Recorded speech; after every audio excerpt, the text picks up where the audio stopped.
I got Chris Horton here. He is my neighbor, my homie, and a big baller. Chris is an account executive, but you do much more than that in terms of building a community. That's what people think. Yeah. That's what I want people to think. He does a good job.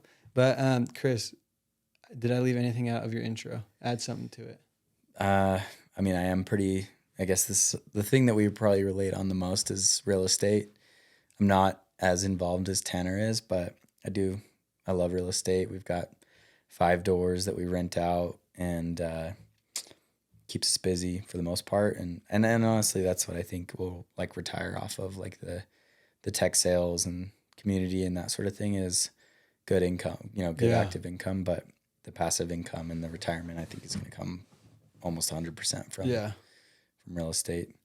And that's before, I want you to keep going on that. But for me, when I talk to other people about how to like grow a portfolio or how to grow cash flow, it's either like get your active income up so that you can invest more in deals, or become a deal finder like I am, and then you can take equity, raise money, etc. Yeah. Or like, what's the last one?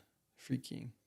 Or it's like you just get a certain cash on cash metric of whatever cash you have. Yeah. Right. So, but Chris, how did you acquire those 5 doors? Because I think how you did it is extremely smart, especially like you don't have to make a ton of money to accumulate 5 doors and this in the strategy that you did it. Yeah. Right. And I think when I talk to the different individuals, I always point them to house hacking. Yeah. So it's kind of ruined the surprise there, but go into it. No, I mean, there's interesting parts. Like I'll go through kind of how we got them. Nothing magical, nothing like no secrets at all. Mm-hmm. But the interesting part about it is like we are at an inflection point where if we do want to do more than what we've done now, we have to earn more money or do what you said, like be the deal finder or whatever. But to get your foot into the door of real estate in general, what we did, it was 6 months after my wife and I got married in 2018. I had a mentor that was like, hey, when I was, your age, I bought a duplex and I lived in one side of it and rented out the other side. You could do it with a single family home, like rent your basement or whatever. So house hacking.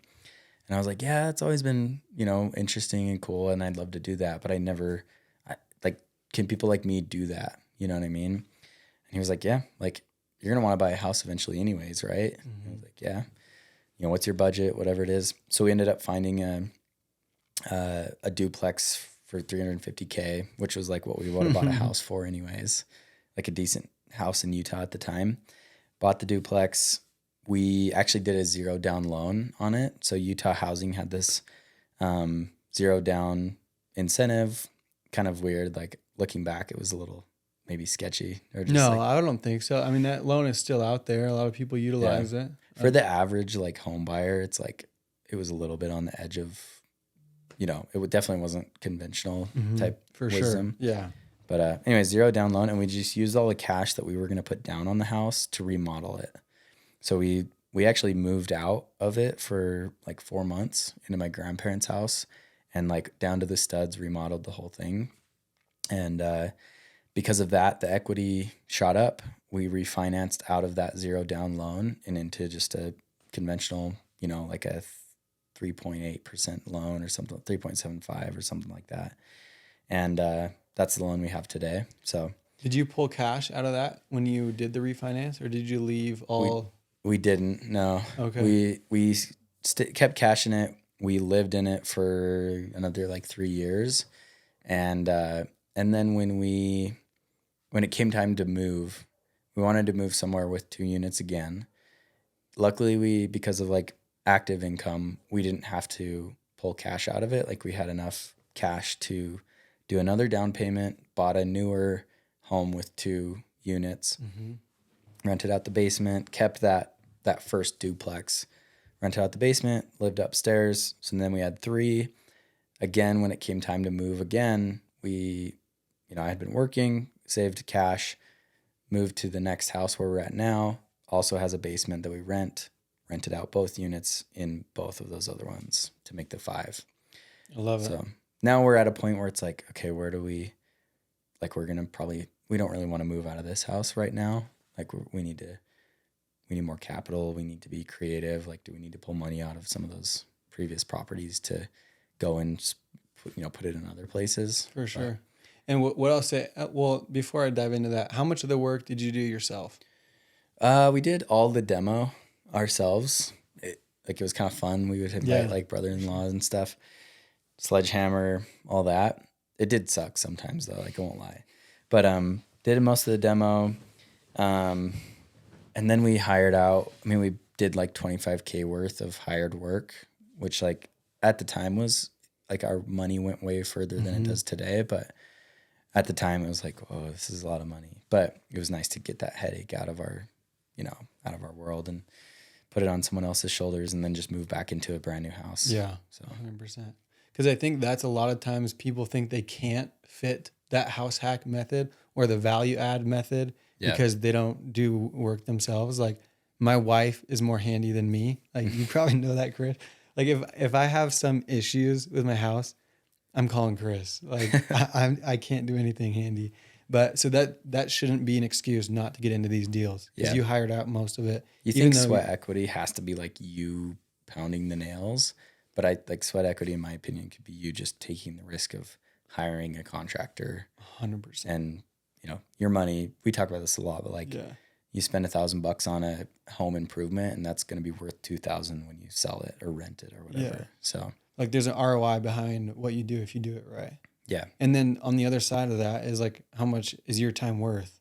For sure. Like I can't do it. So I'm not the best example, but like, even if I could, I would rather hire that out because my time is better spent. Yeah. Finding deals, working with clients. Right. So, and I found most of the time trying to be handy, trying to like do it all myself, I wouldn't do as good of a job. And it would end up being, just a bad job. And then person next. So like when the person we bought that from had tried to do a bunch of stuff on their own, the first thing I did when I looked at it was like, I'm tearing out that wall. 100%. I'm painting that. I'm getting new lighting. Like, because it just looked super DIY. The weekend warrior vibe. Yeah. Like seams on the drywall and everything. It was bad. In our first house, Morgan and I, we did a lot of the work ourselves. Yeah. With like the help of her dad was used to be in construction. And so obviously I was just like a slave at that point, not a slave, but I was just following orders. Yeah. I was just following orders. And like, it was terrible. Yeah. It looked like if we weren't in the hottest market that our world has ever seen, I doubt that house would have sold for a profit. But we got bailed out pretty much. But okay. So Chris went with the house hack method, which is an amazing strategy. Now, when you look in like 20 years, Chris, where do you have like a strategy of this is how I'm going to grow my wealth? Is it like all real estate? Do you have, this is going to be set aside for stocks? Maybe I'll dabble in my own business. Like where does your head go right now?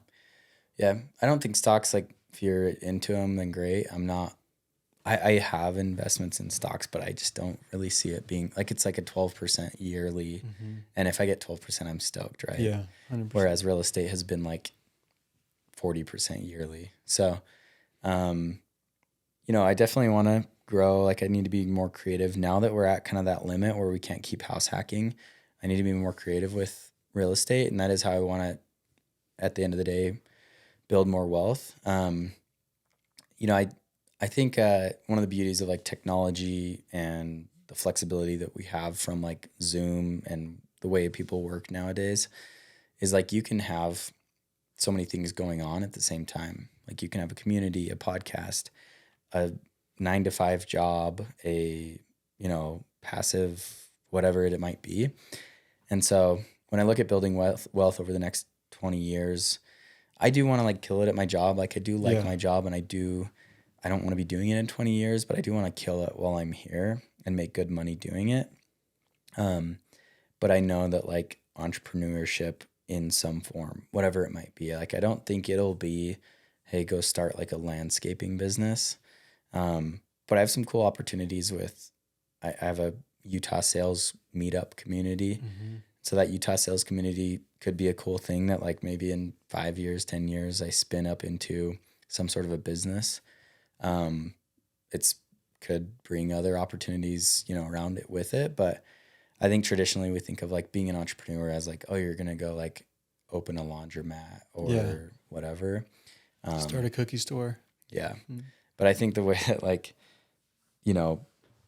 online and technology and everything is moving is like there's going to be value within a podcast. There's going to be value within a community that you don't exploit it for money, but you can make money so easily from those 100%. Things. Yeah. Well, and on that same note, so to me, the cool part about real estate is like in 10 years, let's say when our cash flow is much higher, when rents have grown, like even if you don't acquire any more real estate, your cash flow is going to grow on those 5 units. Like it's just a matter of time. Yeah. So in 10 years, if cash flow is higher and our expenses stay the same, hopefully probably won't happen, but let's say we're in a better spot, then to me that excites me to take bigger risks. Yeah. Like from the entrepreneur space, like right now stopping everything I'm doing and starting a business scares me. Yeah. But if you have that cash flow, it allows you to make other risks. Time's definitely on our side. And the more I think about it too, it's like, I don't know, we're about to pay off our cars. That will free up tons of cash flow as well. Mm-hmm. Like we have a weird mixture of business and personal because it is our home for the most part, so we don't quite separate like the cash flow from other properties, with like our own mortgages and whatnot. So, but, time's definitely on our side, and my wife makes fun of me because I'm like antsy to do the next deal and do I don't know what it is, if it's moving or buying something else. And she's like, we're doing great. Like cash flow is only getting better. Expenses are only getting lower. Just like be happy for a year, But I just feel like similar to what you said, like I feel like the less you move, I feel like I'm behind a little bit, or you can get behind. But anyways, I think when you really look back, like time is actually on your side. 100%. And sorry, did I interrupt you? I was just gonna say we're like, we're not even 30 years old, so we've got like a whole life to live. So it can be tempting to really like stress yourself out, especially when you compare yourself, like your freaking LinkedIn post. There's one of my buddies, I may have talked to you about him. He's like 22 years old and owns like 200 units. That's crazy. His parents aren't rich. Like everyone automatically thinks that. This dude like truly built something on his own. Yeah. And blew up.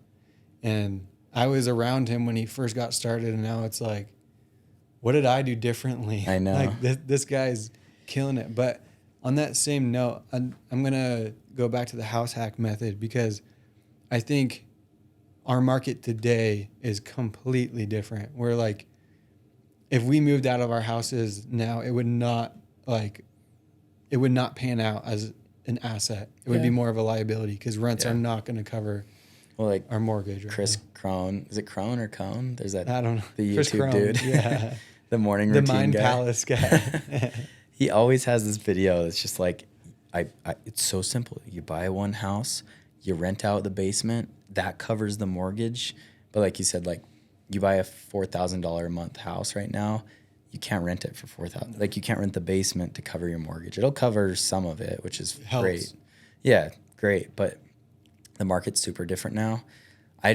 People ask like, what would you do now if you're in my shoes?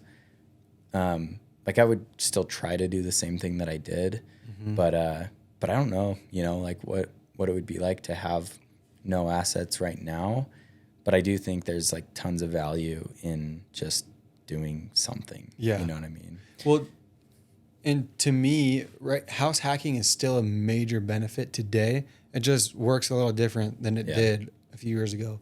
Like if you can house hack and lower your biggest expense that you have, for housing, it's still beneficial. There's no losing. Yeah, exactly. And you can afford more of a home. Yeah. And so if Utah appreciates at a 4 or 5%, like it's going to build a lot more equity than a single family. So there's a couple sides of house hacking that are still beneficial.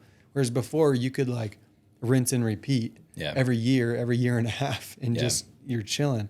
Now it might be a slower game. That doesn't mean it's not smart. So that's my 2 cents on it. Yeah. I just think, I was thinking about this the other day, like if I were to start from square one, like, you know, start over right now, like the only thing I can think of is like just do things that successful people would do without thinking about it. That's a really long way to say, like, just think about what the top 5 most successful people you know would do. And if you walked up to those 5 people and said, should I buy a duplex right now, you know, at this whatever it is, it's like they'd probably say yes. You know, if it's like, should I blow my money on a $100,000 truck? No, it's probably not. You know, like at this point in my life, probably not what I should do. Yeah. You know, should I buy an Amazon store? Probably not. But I think about that, like, or, you know, you approach those imaginary people or whatever and say, like, should I buy a single family home and live in it by myself? Or should I buy a single family home and rent the basement? The answer is probably going to be rent the basement, you know? So anyways, I think a lot of people are stuck debating what they think is right for them, but just do what those successful people would most likely do. Yeah, and I'd say like house hacking 100% is a huge benefit, but something that I think that's slept on, that especially young dudes that are trying to make it out and they don't have, like, let's say they don't have 50 grand saved up or even 30 grand, and they're like, I want to be better, but I only have 5 to 10 grand. To me, you should invest in skills or invest in your education to grow skills that'll make you more money. Yeah. Like, I think people look past that, and it's hard because in social media today, everyone's pitching you on something. Yeah. But kind of on your same front, like the most successful people that you know, like what would they do? And if my rule for education is, if people who are more successful than me, if more than one person recommend a program, I'm going to do it. Yeah, for sure. So I think that's slept on in today's industry because people want things tomorrow. They think the learning isn't part of it. Yeah. Yeah. Dope. Thanks for chatting, brother.